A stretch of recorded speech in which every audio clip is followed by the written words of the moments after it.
Il y a 150 ans, le tunnel du Mont-Cenis voyait le jour. Inauguré en septembre 1871, il était à son ouverture le plus long tunnel ferroviaire au monde. L'ouvrage représente aussi un moment historique dans les relations franco-italiennes. Aujourd'hui, l'infrastructure ne suffit plus, selon la France et l'Italie, pour prendre en charge les flux de passagers et de marchandises entre les deux pays. Le passé répond de l'avenir. Il y a 150 ans, il y a un ouvrage absolument incroyable qui a été créé avec des techniques à l'époque qui ont dû être inventées.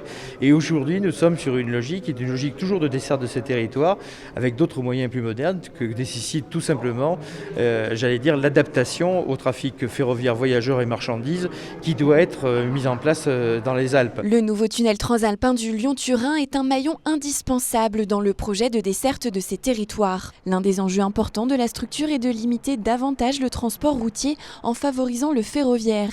Mais le projet ne convainc pas tout le monde. On nous fait croire qu'il faut attendre une nouvelle infrastructure pour pouvoir faire ce transfert. Mais dans combien de temps? Dans 20 ans? Dans 30 ans? En attendant, qu'est-ce qu'on fait?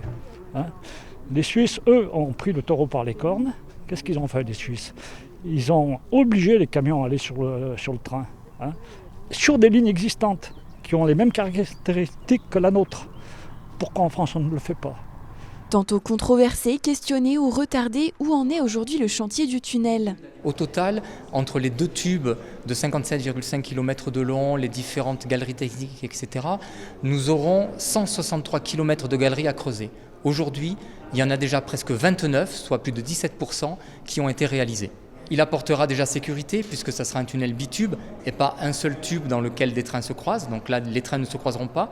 D'un point de vue capacité, puisque là aussi, ce sera une ligne nouvelle, une ligne sans pente importante, sans grande courbe. Donc vraiment une ligne moderne, efficace, à grande capacité. La section transfrontalière de la ligne Lyon-Turin entre Suse en Italie et Saint-Jean-de-Maurienne s'étendra sur 65 km, dont 89% de tunnels.